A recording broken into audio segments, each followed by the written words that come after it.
Hi folks, I am very sorry it's taken me so long to come back with a new video.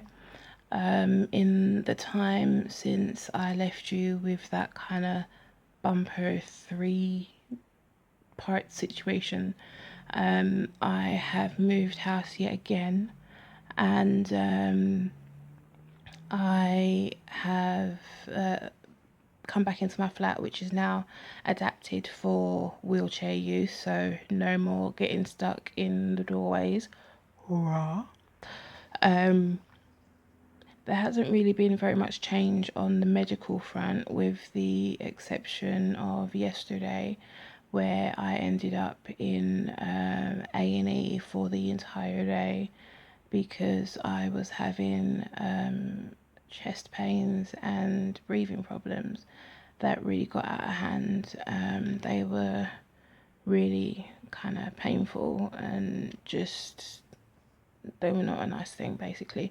And so my mum ended up calling an ambulance yesterday morning to kind of take me in and have me looked into, because we thought that the pains might have been to do with my heart murmur. So that kind of, we obviously don't mess around with, so we kind of went in and let them run all their tests and found out that actually it was an extension of the fibro, because it was a muscular problem. So thank you, fibromyalgia, for finding new ways to torture me every day. That's, always fun to learn how many ways it can affect me. Why every time I film these videos for you is there an ice cream van? It's like they wait for it, I swear. Anywho, um, way back in the first video, I wanted to talk to you guys about, I promised to talk to you guys about my tremor attacks and kind of explain what's involved in them and what they do, because when I say the words tremor attacks, it seems that it creates kind of just this ambiguous response, that they're just these two words that don't really seem to mean anything to anybody, because no one knows what they mean. If someone says to you epileptic fit, you know what they mean, but if someone says to you tremor attack, you're like, So I'm going to explain what those are today. Back in, if I don't know if you saw earlier videos, then you'd remember that I first started to exhibit the worsening of my symptoms in September 2013. Well, in October, I had my first tremor attack. I was standing on a train station platform. It was like 10:30 at night. I had just come over like quite a big bridge and down like some pretty big stairs. So I thought that maybe it was some kind of weird, muscular reaction to that. But this reaction went on for over half an hour. And, kind of 10 minutes in, I'm panicking because I have no idea what to do, what's going on, what's occurring. And so the first thing I do is ring my number one emergency person, who you can guess who that is. I've mentioned her a few times. 3-letter word, one of those same, what do you call those words where they're the same from with the first letter and the last letter? Well, either way, begins and ends with M, middle letter's U.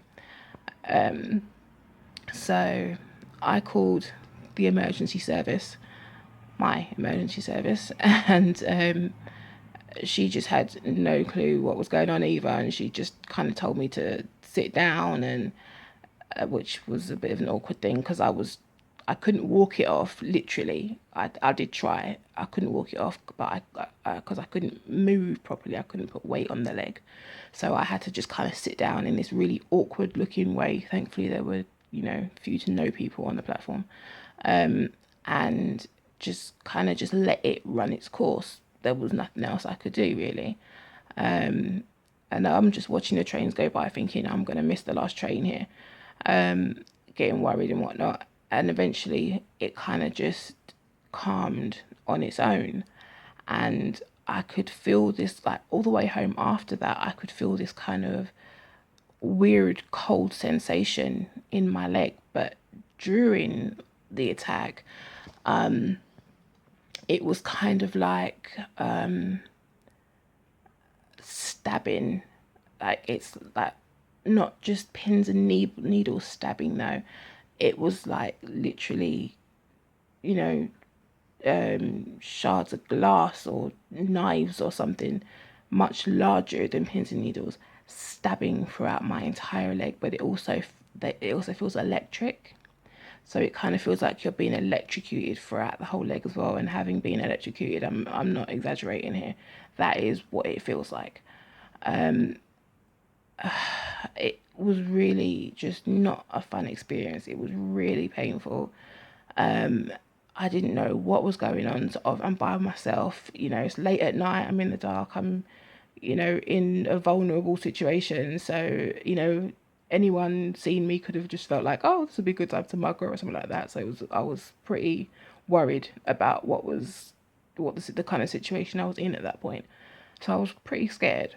But thankfully it wore off, and I just hoped it was a one-time thing. I thought maybe I just came down the stairs too hard or something, or I tried to run over this bridge in the freezing cold, and it just affected me somehow. I don't know. I didn't really know what to think.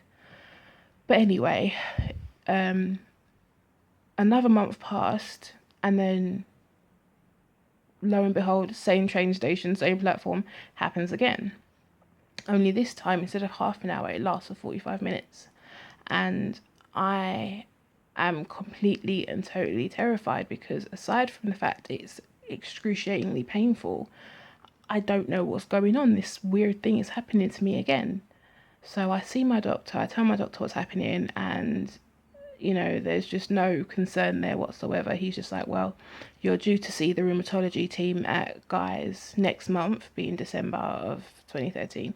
So just tell them and see what happens. So I'm like, all right, thanks for the worries. But anyway, I tell the team when I see them, and they feel that it's a cause for question, and decide to tell my GP that it's something that should be investigated further. So they kind of wrote to him and just told him to investigate it, and that didn't really tend to happen.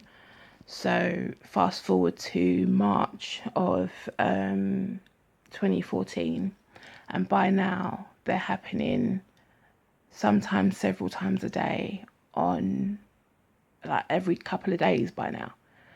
And they're happening not just in my left leg, but in my right leg, and also both arms as well. And then when I'm in hospital, I experience my first full body tremor. And this is during the incident when I lost the sensation in my leg. My first full body tremor attack occurred, which was all encompassing. The word excruciating doesn't begin to cover it. I'm in the middle of a flare up, and just this pain, this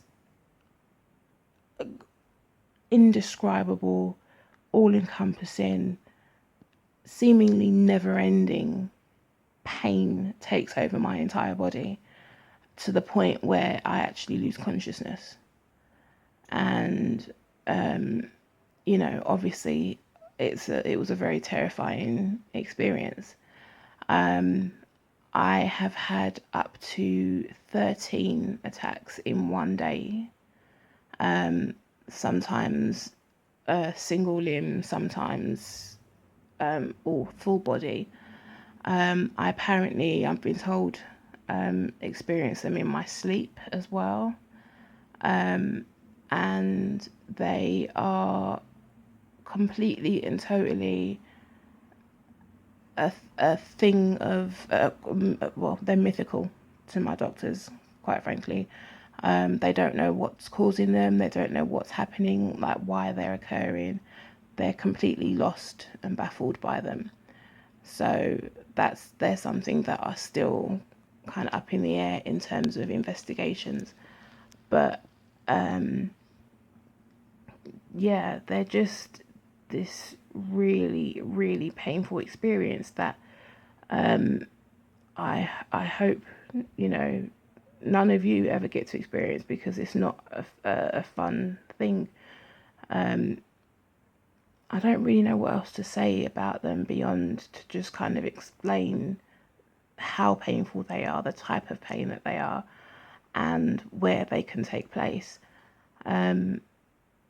If any of you do, however, experience anything like this, then please feel free to share your information in the comments box below, because I would be really very interested to hear other people's experiences, because like I said, my doctors have no idea what's going on with regards to these things and what's causing them. So to hear another person's experience would be very, very useful to me and very helpful within my own kind of illnesses. So yeah, that's kind of where we are. That's what tremor attack is. It's never-endingly painful, stabbing and electric shocks, a kind of a cold, freezing feeling when they end. Your limb kind of goes a bit numb and doesn't feel like it's attached to you anymore.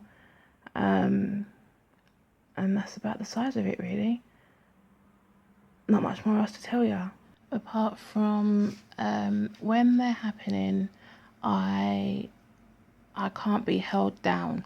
Whereas with someone like who's having an epileptic fit, you try to make them as comfortable as possible. You try to kind of hold them as still as you can so they don't like bite off their tongue or something like that.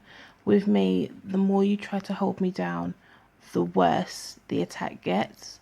So you can't touch me at all. You just kind of just have to let it run its course. And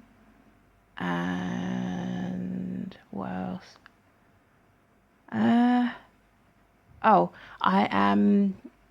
I can hear you whilst they're occurring, so you can talk to me, and I can communicate on a basic level. Like I can't start quoting Shakespeare, but I can just about, you know, squeeze out a yes or a no. I think that's pretty much it, really. I have a video of me having literally, it's just a quick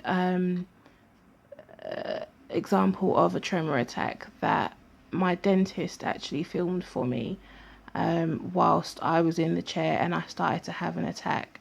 And she filmed this for the proof, or to my doctors and stuff, to say, look, she's having this, it's a serious thing, do something about it, basically, which they did not take that to heart. But anyway, so I'm going to tag that onto the end of this so that you can see what it looks like when I have a whole body tremor attack. So yeah, thanks for watching, and hopefully you will, if you haven't seen any previous videos, you will catch up on all of those. If you have seen them, then, you know, I will try to not let it go as long before I film the next one. Thank you very much for your time, and I will talk to you soon. Please share and feedback. I do love to kind of converse with you all, so please do say something and let me know your thoughts on the bottom of the video.